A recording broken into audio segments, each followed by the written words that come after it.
सरकार पर सवाल खड़ा कर दिया है। उन्होंने कहा कि झारखंड के 23 वर्ष होने के बाद भी आदिवासियों की जमीन नहीं बची, सीएनटी, एसपीटी और पेसा कानून नहीं बचा, यहाँ के लोगों के लिए झारखंड अलग हुआ। उन्होंने ये भी आरोप लगाया कि इस क्षेत्र को अधिसूचित क्षेत्र क्यों बनाया गया और किसके लिए बनाया गया। खदान के नाम पर, डैम के नाम पर, खनन के नाम पर, एयरपोर्ट के नाम पर जमीन लूटी जा रही, ये बड़ा आरोप उन्होंने लगाया है। और ये भी कहा कि जमीन देने के बदले में थोड़ा बहुत लोगों को नौकरी मिली है, आदिवासियों की संख्या कम हो रही है। टीएससी के निर्णय को भी उन्होंने गलत बताया। सीएनटी, एसपीटी और पेसा कानून सख्ती से लागू क्यों नहीं हुआ, ये भी सवाल सरकार पर ही उठाए। 15 डिसमिल से ज्यादा खरीद की अनुमति नहीं मिलनी चाहिए, ये उन्होंने शर्त रखी।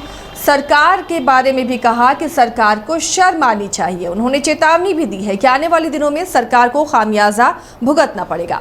स्मार्ट विलेज की जगह स्मार्ट सिटी बनाया जा रहा है। ये सरकार कॉरपोरेट के साथ है, गरीबों के साथ नहीं। विभिन्न विभागों में 3.5 लाख वैकेंसी है। छात्रों ने कई दिनों तक बंद किया लेकिन कोई असर नहीं हुआ। उतने दिनों तक टीएससी की बैठक क्यों नहीं हो रही थी?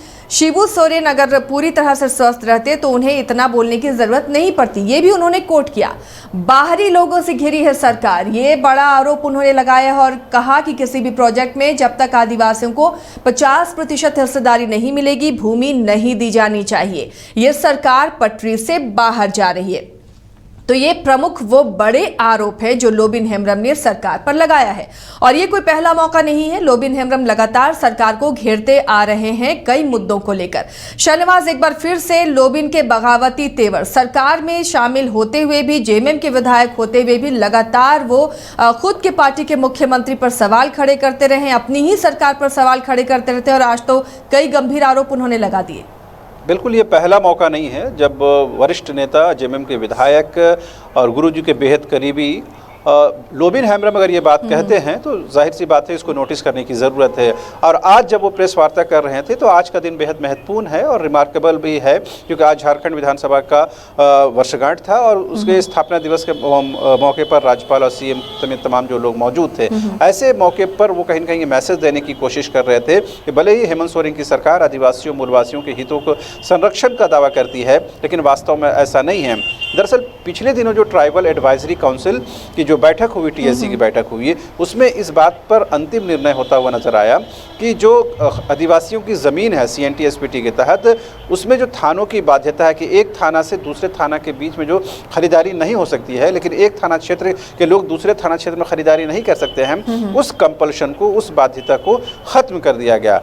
अब इस पर यह सवाल उठा रहे हैं लोबिन हेम्ब्रम कि आखिर इसकी ज़रूरत क्यों आन पड़ी है और ये सीधे सीधे कॉरपोरेट को खुली छूट मिल रही है और इसमें इस बात की कोई बंदिश नहीं की गई है कि ज़मीन को कितने मिकदार तक खरीद सकता है। उन्होंने कहा 15 डिसमिल अगर रहने के लिए 15 डिसमिल काफ़ी होता है, इससे ज़्यादा की किसी भी सूरत में परमिशन नहीं होना चाहिए। उससे पहले वो कहते हैं कि ये जो डिसीजन है टीएससी का, ये डिसीजन ही गलत है और ये 4 वर्षों के करीबन सरकार के होने वाले हैं और अब सरकार को ये याद आई है कि आदिवासियों की ज़मीन को लेकर के कुछ कदम उठाए जाने चाहिए।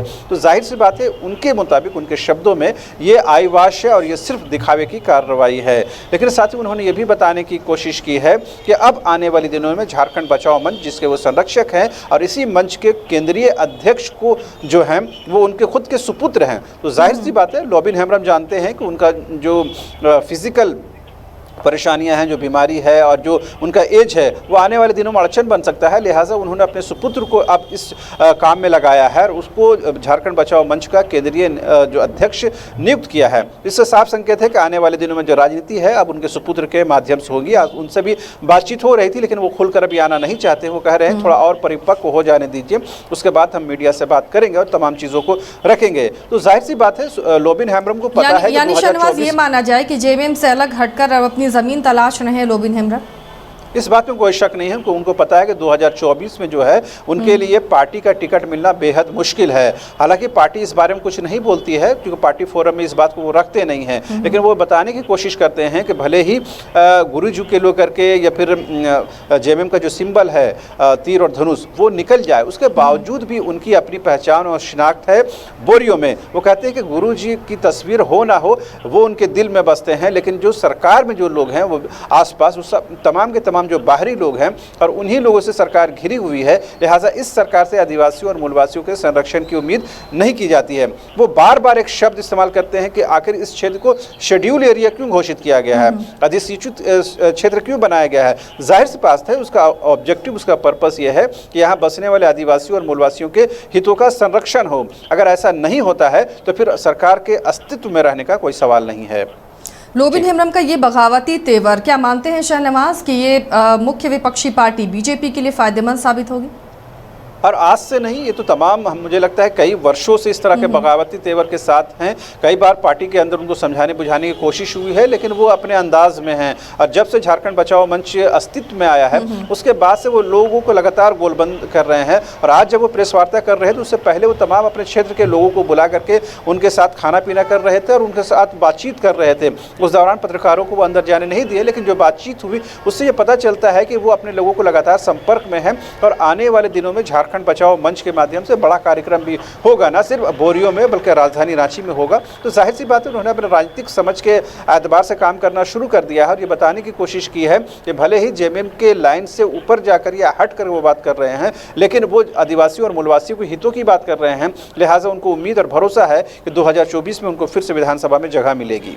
जी चलिए शाहनवाज, शुक्रिया इस तमाम जानकारी के लिए। तो लोबिन हेम्ब्रम का एक बार फिर बगावती तेवर सामने आया है और इस बार अपनी ही सरकार के खिलाफ फिर से लोबिन हेम्ब्रम बहुत कुछ बोल गए हैं। टीएससी की बैठक को लेकर भी उन्होंने कहा कि इस बैठक में जो फैसले लिए गए हैं वो फैसले बिल्कुल गलत हैं और इस फैसले की वो मुखालफत करते हैं। लगातार अपनी सरकार को घेरने का मकसद क्या है, यह आने वाले दिनों में सामने आ जाएगा। हालांकि जैसा शाहनवाज ने बताया कि जिस तरह से उन्होंने एक झारखंड बचाओ संघर्ष मोर्चा की शुरुआत की है, इस मोर्चे के गठन के बाद से ही लोबिन हेम्ब्रम काफ़ी आक्रामक हो गए हैं और लगातार उनके इस तरह के बयान सामने आते रहे।